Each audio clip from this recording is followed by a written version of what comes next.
Hi everyone, my name is Paris McCollum, and today we will try to answer the question of does the experience of child abuse predict violent behavior later in life? I know this topic may be hard to discuss, so we will try to keep it as light as possible. We will talk about many things concerning child abuse. We will first explain what child abuse is and explain having a history of child abuse and the potential that displays. We will also talk about criminological theories explaining child maltreatment and dive deeper into both general strain and social learning theory. We will also look at two different longitudinal studies and then go on to explain adverse childhood experiences and stress. Next, we will look at child abuse revictimization and violence, to then move on to victims and future parents. Lastly, we will discuss how to prevent future child abuse by starting with the parents. We will do all of this to answer the question of does the experience of child abuse victimization predict violent behavior later in life?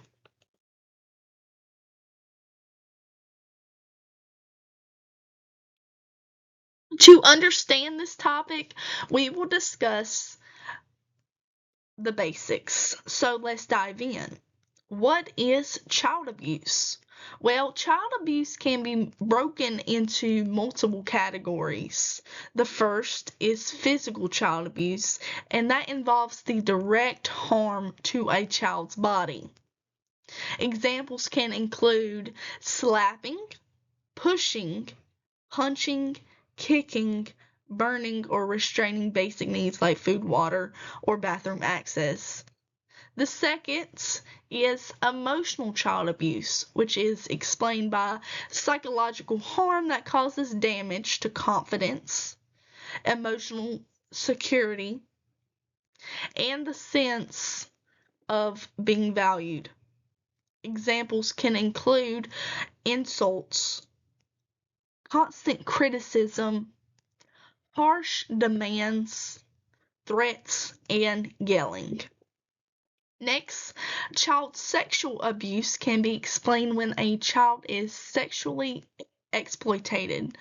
Um, Examples can include rape, incest, fondling, indecent exposure, using a child in pornography, and or exposing a child to pornographic material.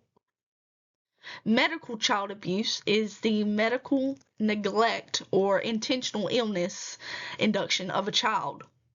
Examples can include making a child sick on purpose, exaggerating symptoms, or failing to provide necessary medical care. Finally, child neglect is failing to provide a child's basic needs, which can be physical, educational, medical, or emotional. Examples can include giving a child not enough water or food, failing to provide a safe shelter or appropriate clothing for the child, not enrolling the child in school or preventing them from attending, withholding affection, attention, or emotional support, and or ignoring medical needs or refusing treatment. While there are many signs to child abuse, I just highlighted just a few. Some physical signs of child abuse can be looking unclean, unexplained bruises or skin issues, untreated medical conditions, or pain in the genital area. Emotional signs can be fear of one or both parents or caregivers, fear of a place or activity, or crying often. And some behavioral signs can be acting differently from other children, frequent absences, or trouble learning. These are just a few signs, as there are plenty more that I did not cover, but it is important to recognize these signs. And this was all research via the Cleveland Clinic.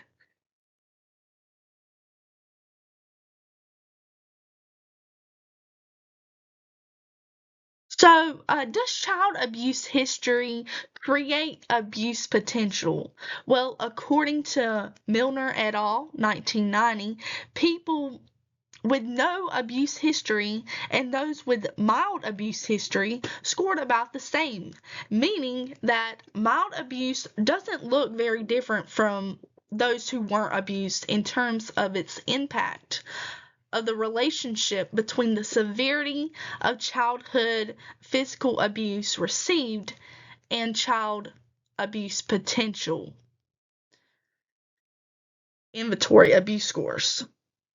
However, both the moderate and severe abuse groups scored much higher than the no or mild history groups, showing that once abuse reaches a moderate level or worse, the impact is clearly stronger or more damaging.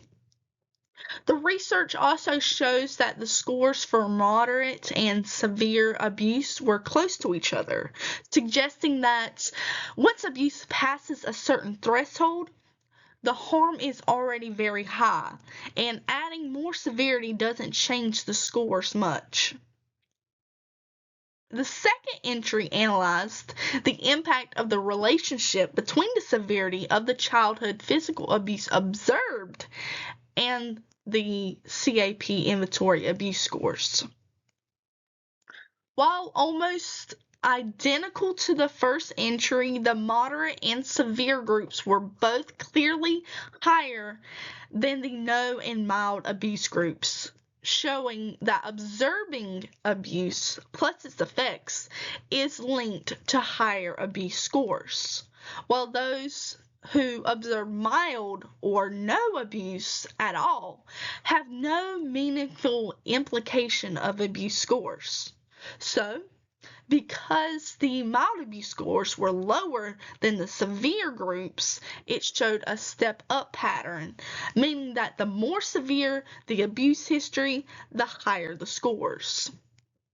So the key differences are that the first entry looked at the severity of childhood physical abuse experienced directly, while the second entry looked at childhood physical abuse that was observed.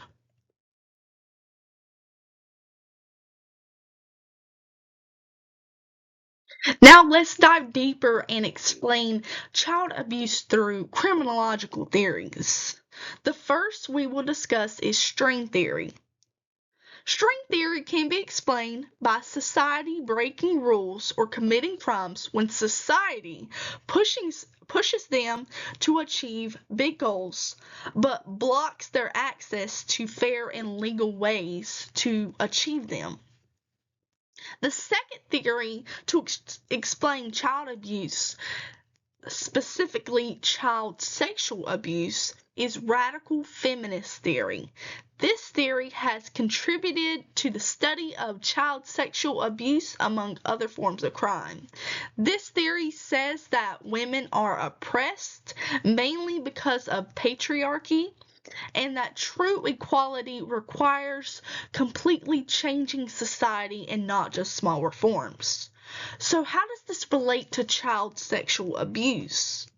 Well, radical feminism argues that patriarchy gives men power over women and children.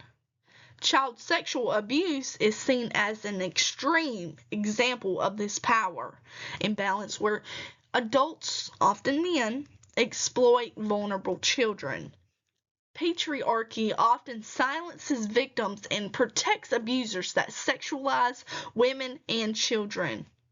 Radical feminist theory sees child sexual abuse not as isolated acts, but as part of a larger system of patriarchal power and control. So to stop it, society must transform those structures. Finally, the social learning theory can be explained as people learning behaviors by observing and imitating others. While applied to child abuse, parents who experience violence or neglect as children may model those behaviors with their own children. Abuse becomes a learned response to stress or conflict.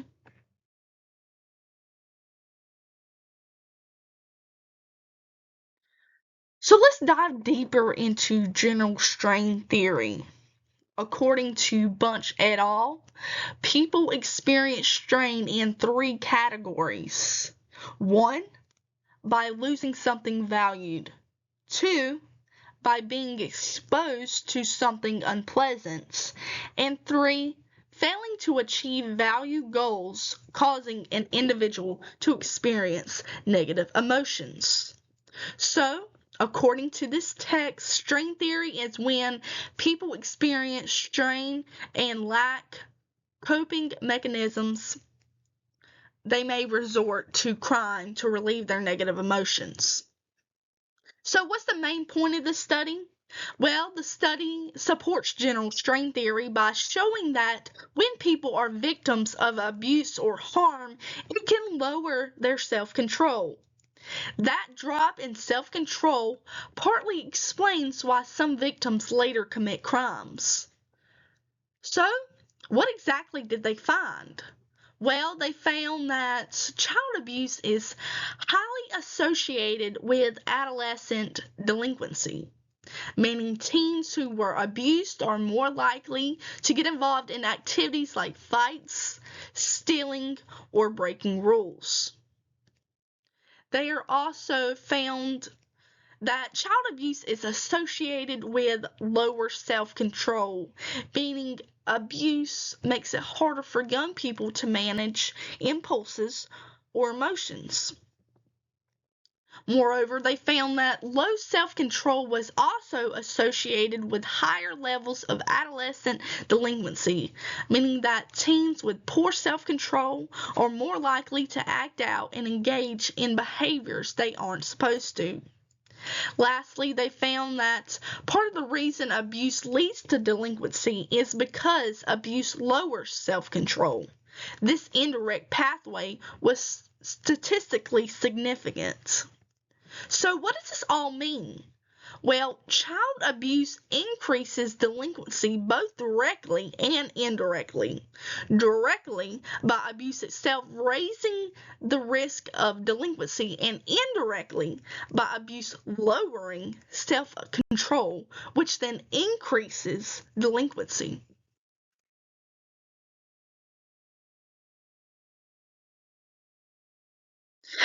Now we're going to move on to social learning theory. Again, social learning theory can be explained by how people learn behaviors by observing and imitating others. According to Felsen and Lane, 2005, people who are sexually abused as children are more likely to commit sexual crimes against children later in life. But they are less connected to non-sexual violent crimes. So sexually abused children will likely commit sexual crimes. However, people who were physically abused as children are more likely to commit violent crimes as adults. Violent crimes like homicide, assault, robbery, or sexual assaults against other adults. Yet they are not more likely to commit sexual crimes against children.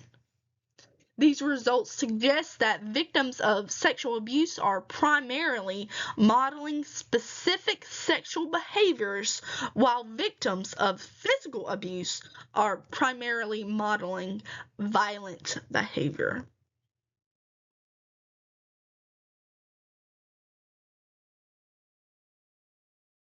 So what's the longitudinal evidence of childhood abuse and future delinquency? Well, according to Lansford et al.,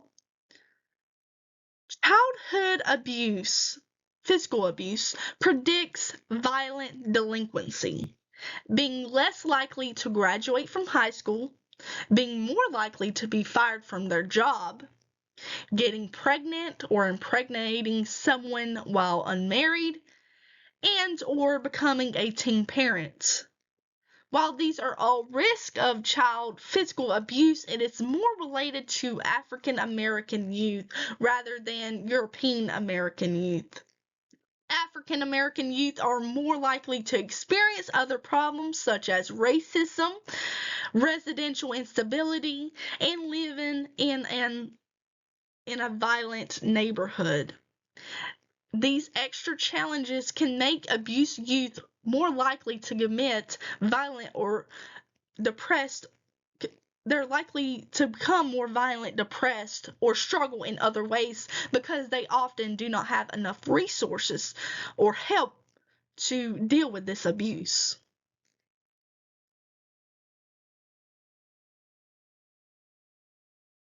Another longitudinal research financed by the Nationwide Institute of Justice, not the nationwide, the National Institute of Justice,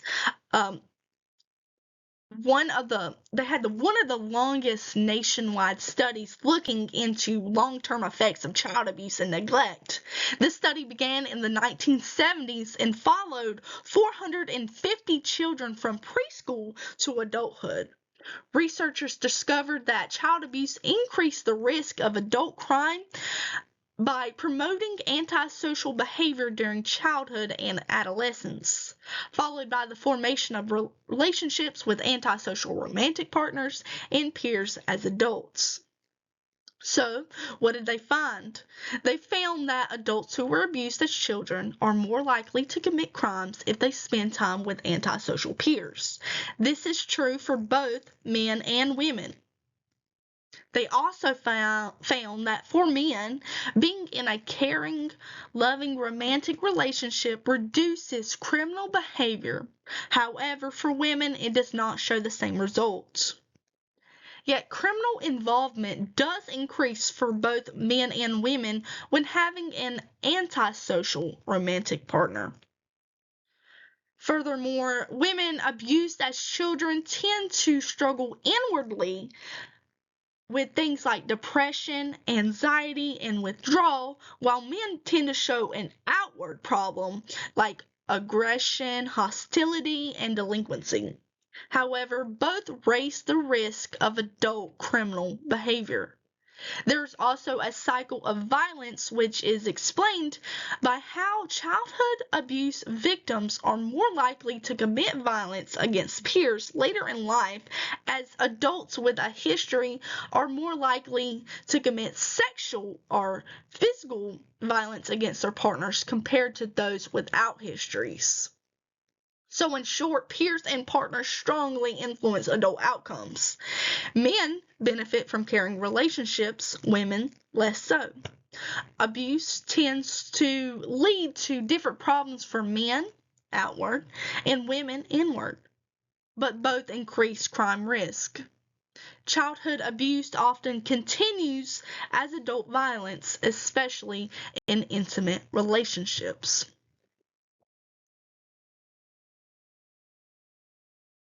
Now we will look at a study that focuses on how adverse childhood experiences, or ACEs, and stress influence cognitive and emotional control in adolescence, and how these factors relate to violent behavior. In experiment 1, childhood adversity was linked to problems with both emotional and non-emotional control. Violent behavior was only tied to poor emotional control, like trouble managing anger or impulses, and not to non-emotional control. Lastly, working memory and fluid intelligence showed no connection to childhood adversity or violent behavior. In experiment 2, they repeated the same findings and got the same results. They found that stress didn't affect the link between childhood adversity and non-emotional control, but stress made emotional control worse for violent people, especially in situations where they needed to show positive social responses like smiling.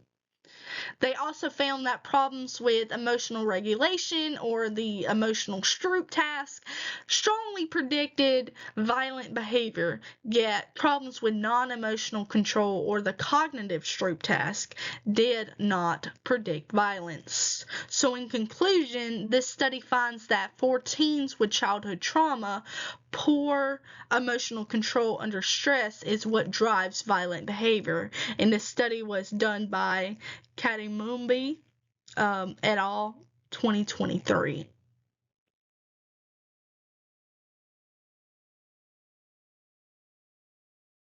So, how does child abuse relate to re-victimization and future violence?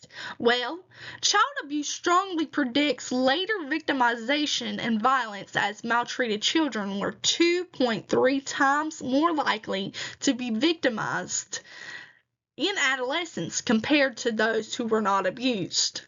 Also, 46% of abused children become recorded violent offenders versus 30% of those who were not abused. Furthermore, victimization in adolescence increases violent offending, as frequent victimization raises the probability of being a frequent violent offender by 32%. It also increased the likelihood of having a violent index offense by 11%. Experiencing both maltreatment in childhood and frequent victimization in adolescence raise the chance of being a frequent violent offender by 31% overall. However, the interaction effect slightly reduced the likelihood of becoming a frequent offender, shifting toward occasional violent offending. And this study was done by Hosser et al. 2007.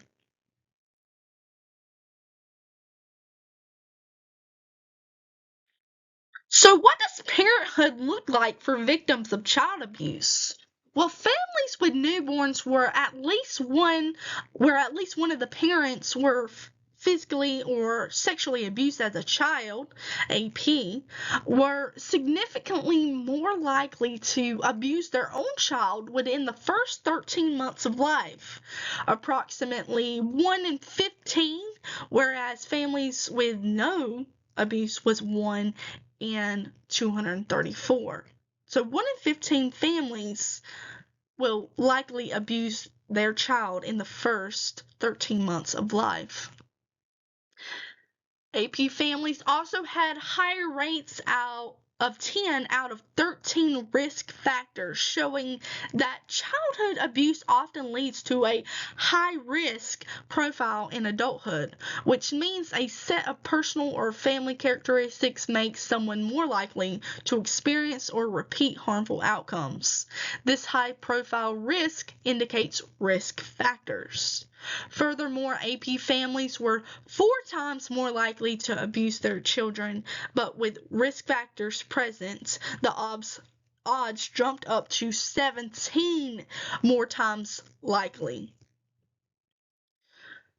Risk factors that explained most of the cycle of abuse was 1, becoming a parent before the age of 21, 2, history of mental illness or depression, and 3, living with a violent adult. Together, these explain 53% of the effect, with young parenthood being the single strongest factor. By removing combinations of risk factors, it can greatly lower the odds of abuse.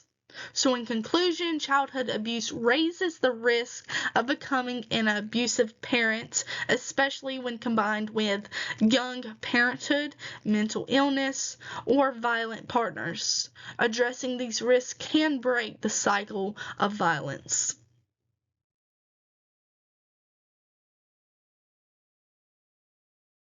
Now let's take a step back and analyze what we've learned so far.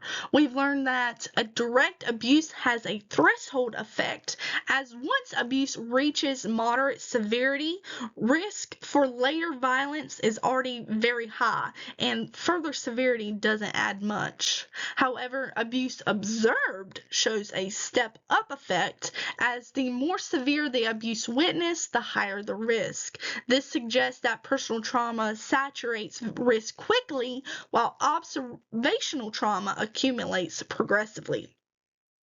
Next, we learn that girls tend to internalize, have thoughts of depression, anxiety, and withdrawal, while boys externalize and are more aggressive and delinquent, but over time both do lead to adult crime. These differences imply that interventions must be gender sensitive. For girls, strengthening emotional resilience and social support may reduce crime risk, and for boys, teaching impulse control and nonviolent conflict resolution may be more effective. Moreover, we learned across multiple findings that poor emotional regulation under stress consistently predicts violent behavior, while cognitive skills do not. This reframes violence not as a failure of thinking ability, but as a failure of emotional control systems. Trauma undermines the ability to regulate emotions, especially under stress, which becomes the critical driver of violence. We also learned that risk factors like young parenthood, mental illness, and violent partners magnify the cycle of abuse. Abuse history alone doesn't guarantee transmission. It's the clustering that matters. This means prevention should focus less on who was abused and more on which risk combinations are present now. Last, we learned that affiliations with antisocial peers and violent partners increase criminal involvement. Abuse primes vulnerability, but social environments activate it. Positive relationships can buffer men, but not women, suggesting that women may need a broader systematic support beyond romantic ties, like community networks or empowerment groups. So let's put it all together. This evidence basically creates a violence ecosystem where trauma is the soil, emotion regulation is the root system, gendered pathways are the branches, risk clusters are the weather conditions, and the social contents is the sunlight or the storm that determines whether violence grows or withers. However, there is always room for variability, and not all children who were abused will become abusers. So, how can we prevent child abuse? Well, most child abuse victims are from parents who were also abused during childhood. So, by providing education and support to help parents learn to care for their new child is essential in reducing abuse risk. Linking families with necessary formal or informal supports, creating programs that include a health education component for parents and infants, reducing the risk of medically related indicators of physical abuse and or neglect. Lastly, creating long-term interventions that are coupled with moderately frequent contacts has shown greater success than long-term interventions with least frequent contacts. If we start to help these young parents figure out things of raising a child, alleviating their stress and calming their nerves, maybe we can help reduce the risk of child maltreatments. This study was done by Gutterman in 1997.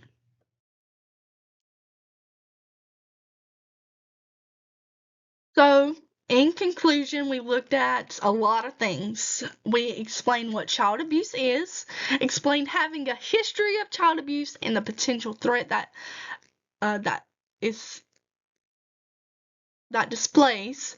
We also talked about chronological theories, explaining child maltreatment, and diving deeper into both general strain theory and social learning theory. We then looked at 2 different longitudinal studies and then went on to explain adverse childhood experiences and stress. Next, we looked at child abuse re-victimization and violence to then move on to victims and future parents. And lastly, we looked at how to prevent future childhood abuse by starting with the parents. But to answer the question of does the experience of child abuse victimization predict violent behavior later in life, we can say it does. From our findings, it does predict violent behavior later in life, but there is always room for variability. Just because a child was abused, it does not mean they will become delinquent or abuse their own children.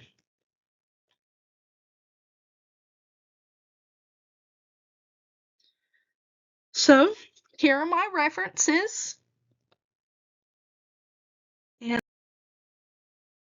I just want to say thank you all for sticking around. I hope y'all all have a great day.